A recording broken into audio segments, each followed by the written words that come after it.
What happens when your movie has a scene after the credits? People stick around and watch. What happens when your movie has 2 scenes after the credits? People start to ask questions. Let's get started. Ba-da-ba-ba-da-ba-ba. Hello everybody, I'm Andrew Fantasia. Thank you so much for tuning in. As usual, if you enjoy this video, please feel free to give it a thumbs up and give some love to that subscribe button as well. I'm here today because I want to talk about something that came up in the news a couple days back. I know I'm late to the party.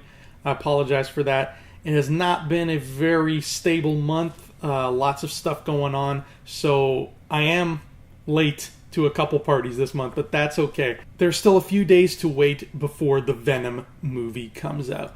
Now, way back, I think in February, I made a video talking about the movies that will be arriving throughout the year, throughout 2018, and I gave little thoughts on each of them, and I still stand by what I said about Venom. I think Venom is going to be the same kind of movie and the same quality of movie as X-Men Origins Wolverine. I think it's going to be a very dated, bland story with bland characters that happens to have one good comic book character in it, and the rest is just all a bunch of wasted opportunities and whatnot. I just get that vibe from this movie so hard. But regardless, Venom is going to have a post-credit scene. That has been made a fish by the powers that be at Sony.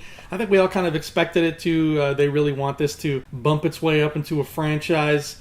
But there you go. We're getting a post-credit scene. But that's not all. We're getting 2 post-credit scenes.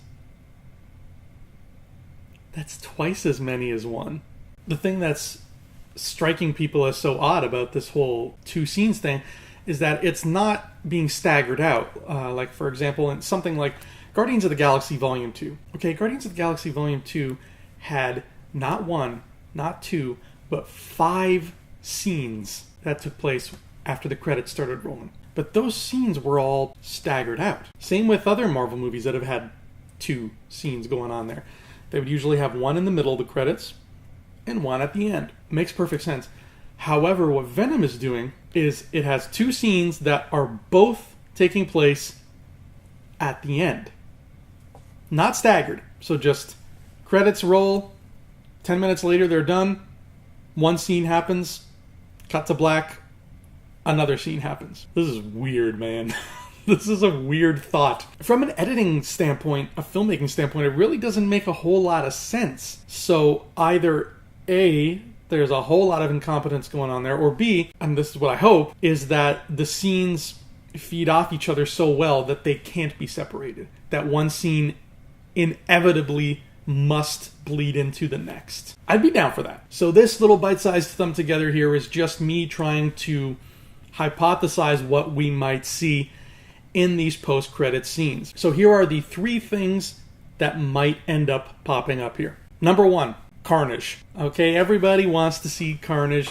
I'm down to see Carnage. Carnage is a big deal when it comes to Spider-Man villains. Not as big a deal as Venom, but he's a big deal. And he goes hand in hand with Venom, just like Venom goes hand in hand with Spider-Man. This Venom film is not going to be rated R. It's going to be rated PG-13, which tells me right away Carnage is not in it. I'm sorry, you can't do Carnage and not be rated R. He's like every serial killer rolled into one. He's Michael Myers, Jason Voorhees, and Freddy Krueger. He's probably more Freddy Krueger than anything else, to be realistic here, because he can like change shape and shit. But Carnage does things to the human body when he kills a person that no PG-13 rating has the stomach for. So as soon as they told us this movie's not rated R, I was like, okay, Carnage is out of the question. But I've read many times that they're very open to the possibility of having a sequel be rated R if this one pulls in a lot of bank. If that's the case, there you go.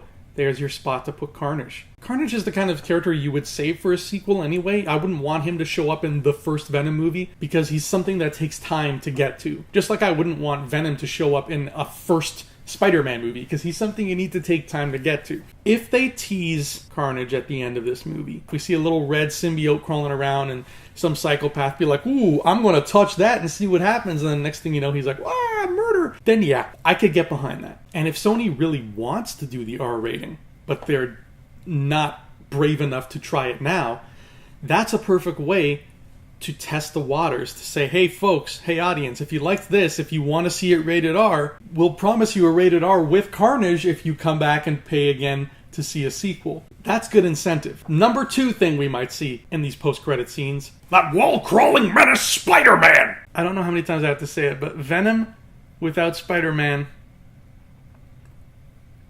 is just weird.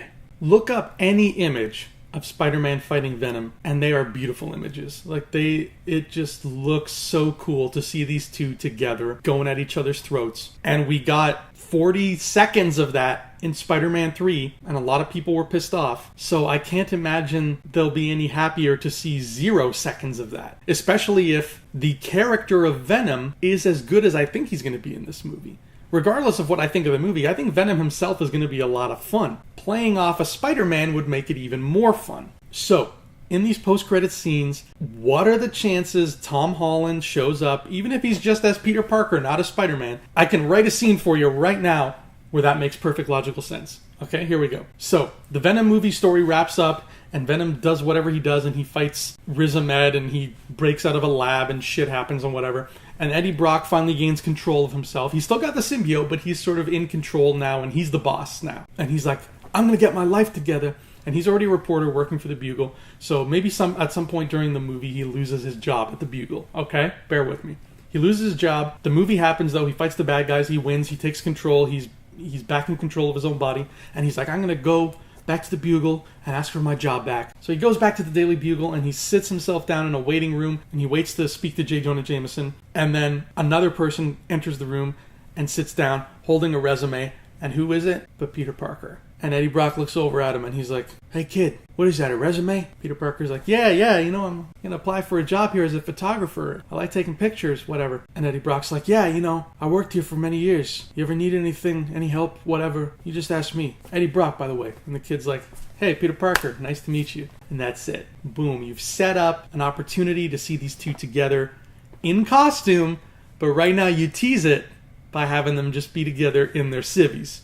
Granted, I don't know what Spider-Man's deal is right now because he's kind of non-existent. He's, snap, crackle, pop, all that jazz. So maybe they don't want us to see Peter Parker at all until next May. And I'm fine with that. I understand that. But hey, this Venom movie already looks like it's kind of outdated. Maybe it takes place 5 years ago before Peter was snapped away. Who knows? It could happen. And I'll tell you one thing. I don't know a single person who would say, nah, I'm disappointed that they included Spider-Man in this Venom movie. That person does not exist, Sony. Just saying. And the third character we could very well see in these 2 post-credit scenes is Michael Morbius. I'm not 100% sure what Sony's game plan is here. Okay, they looked at charts of all of Spider-Man's villains or supporting characters or whatever, and their first pick was like, okay, we're gonna make a solo movie about Venom. Awesome. Who's our second pick? Morbius? You're really gonna make a solo movie about this guy? He was like the least interesting character in that 90s cartoon. Again, I don't read the comic books, so I don't know, maybe he had like an amazing story in the comic books, but from what I've seen, this is like the most boring guy you could possibly pick. He's a foreign dude with long hair who is like, I'm going to steal Peter Parker's lab equipment or something. And then a bat bites him and he turns into a vampire. The end. Because this movie is like ready to go and slated and they've already cast Jared Leto for some reason, that's why it makes sense that they would want to push it by showing Morbius. Be like, hey, folks, stay tuned. This is our next romp through the not Spider-Man universe, but totally Spider-Man universe. It makes perfect sense to me. They want to pimp out their next movie. From a business standpoint, I can 100% understand why they would do that. But I know a lot of people who love comic book movies. Guess how many of them are really excited for the Morbius movie? I'll give you a hint. It's this many. The sad thing is, this is probably what we're seeing after those credits. We're probably seeing Jared Leto in a leather jacket being like, bleh, I'm a vampire now. Speaking of Jared Leto, here's the thing. Here's the thing that really upsets me. This is Michael Morbius. This is how he looked in the cartoon, okay? Instead of getting Jared Leto to play this guy, how about you instead hire an already famous actor who looks and sounds exactly like him? I'm talking about Tommy Wiseau. I know Tommy Wiseau is not young, anymore. He's an older gentleman, but I don't care. He is absolutely 100% perfect for the role of Michael Morbius. He already has long black hair. He already wears long black coats. He has an Eastern European accent. He likes vampires. He has referred to himself as a vampire on many occasions. Just read Greg Sestero's book. This would make the movie a billion times more interesting. If you told the world, hey, the guy from The Room is playing Morbius the Living Vampire, I would already be 10 times more excited for it than I am for Venom. None of this Jared Leto business.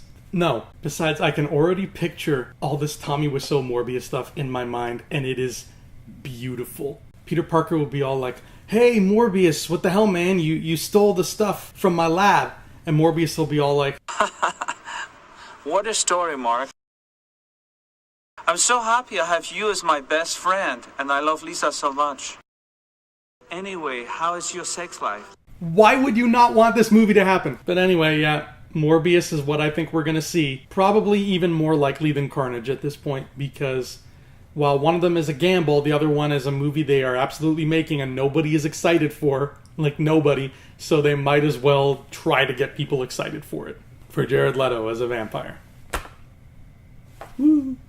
But anyway, that has been this little bite-sized thumb together. I just wanted to speculate what we might see. What do you think we'll see at the end of Venom in these two back-to-back post-credit scenes? Let me know in the comments below. My name is Andrew Fantasia. Thank you so much for watching. I'll see you here next time, and until then, adios. Michael, help me, please! In a few minutes, bitch. You are lying. I never hit you. You are tearing me apart, Lisa!